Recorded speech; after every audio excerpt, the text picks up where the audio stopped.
Afternoon. What can I do for you? I need to buy a gun. You wish I was different? So do I! You fucking hate me? So do I! Do you have student loans? I do. How much? I'm not paying them. You're not? No. Are they all public or any federal? Or, I'm sorry, are there any private ones? No. Good, good, Yeah. good. I'm Now, not why are paying you them. not paying them? Because why would I?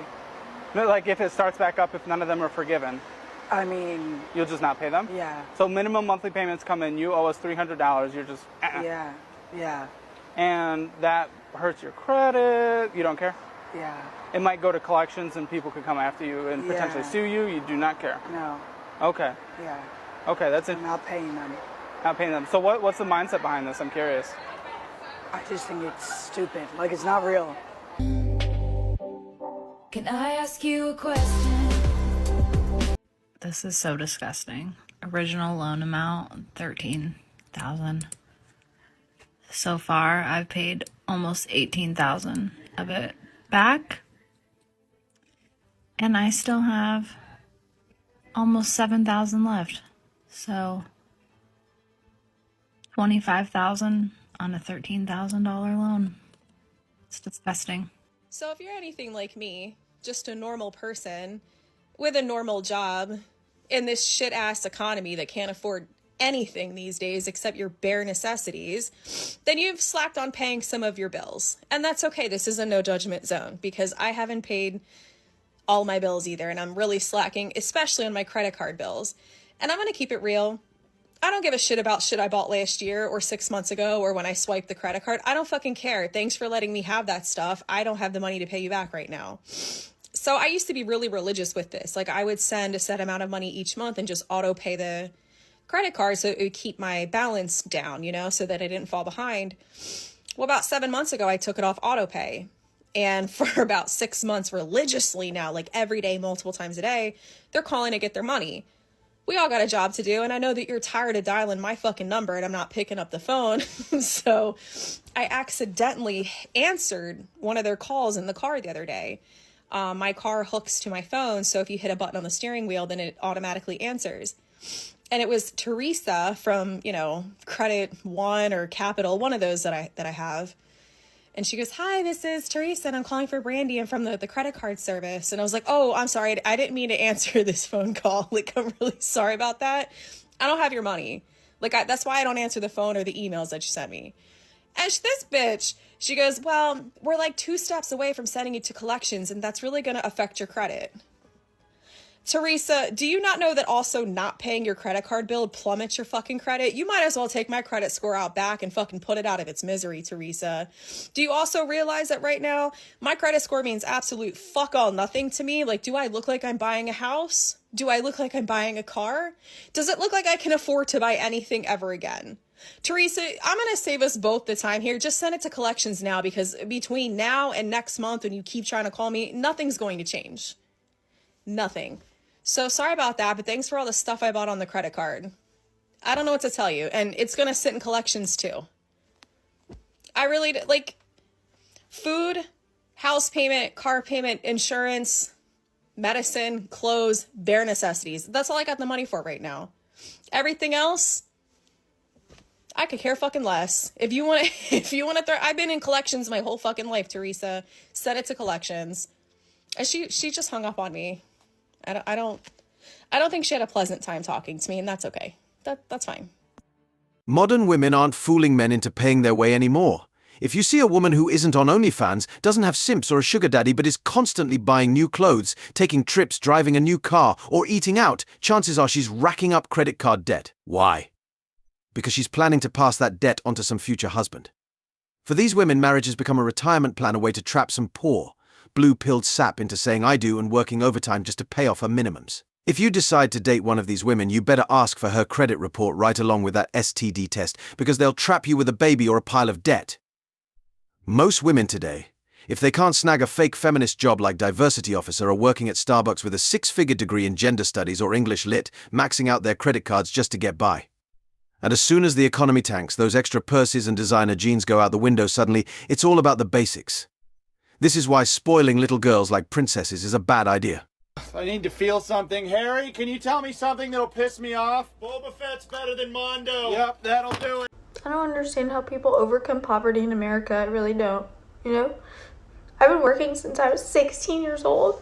I helped pay my parents' mortgage when I was still in high school. I'm 32 years old now. I don't even have a mortgage. I don't have kids. I don't have anything to show for all this time that I've paid into the system. I went to college. I have a bachelor's degree. My parents never graduated college. My parents didn't even graduate high school. I'm working on my second bachelor's degree, hoping that this one sticks. You know, like, I was paying for nursing school, half loan, half out of pocket. And COVID hit. And now I'm looking at my last quarter of nursing school and I'm realizing I'm not going to be able to graduate. I'm literally out of money. And not because I failed classes or I did something wrong. I did everything right. It's just because I'm poor. I was born poor. I'm still poor. They want me to die poor. I don't know how you guys do it. Her parents fell for the feminist lie, and it shows. If they came from a traditional background, it's hard to understand why they didn't teach her to be a wife and save her virginity for marriage. She was attractive enough to marry the man of her dreams at 18, a handsome, high-value man, but instead, she was led down a different path. If you are in hot girl debt, I got you. Here's exactly what you're gonna do. This was my first year ever being in debt, and it has been one of the most stressful experiences of my life. I do not recommend it. Avoid getting into credit card debt. It's not cute. Anyways, back to the tray. My schemer dad taught me this. He's a self-proclaimed cockroach to society. Step 1, you're going to research new credit cards with 0% interest for 18 months. You're going to open up a new credit card. It will take you 5 seconds. While you're opening up that credit card, there's going to be an option for you to transfer your debt. I had no idea you could do this. Like I said, it was my first year ever being in debt. I'm trying to get out of it real quick, but this changed my life. Now, I'm going to warn you, there is a one-time transfer fee of like $200, but you're paying that in interest anyways. You're basically paying that transfer fee so that you can be interest-free for 18 months. Basically, this is going to just buy you some breather time to get out of debt. Obviously, I'm not a financial advisor. I'm just a girl in New York City chasing my dreams who already feels like a millionaire, and I got myself into a little bit of credit card debt because of it. Hope this helps. She wrote in the video description, posting for my girlies who don't have a schemer cockroach dad to advise them, does she realize that by calling her dad a cockroach, she's also calling herself one?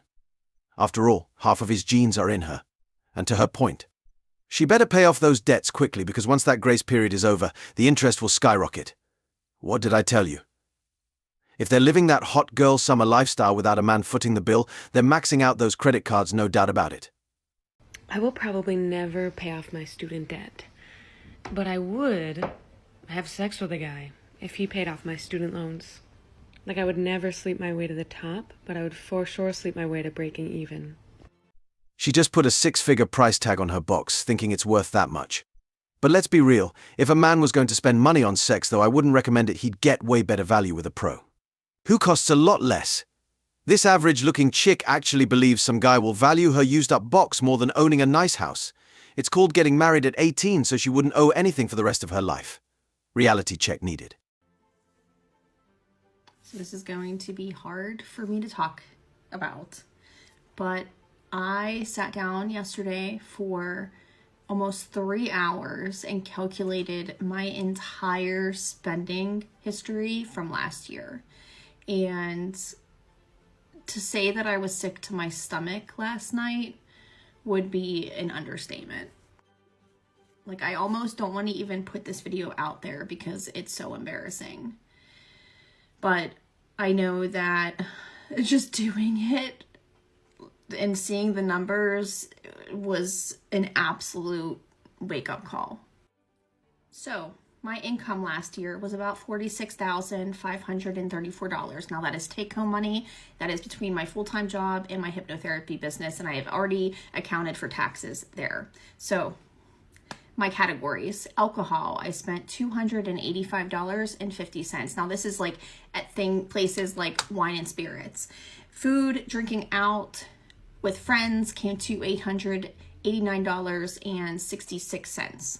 Subscriptions like Netflix, Audible, whatever else I pay monthly for different things came to $1,482.41. Rent, water, and sewage came to $7,525.39. business expenses like my Zoom and Wix and things like that came to $1,607.23. That can obviously be written off for taxes. Miscellaneous, tires, parking garages, like random things that I didn't know what category to place them in came to $2,422.37.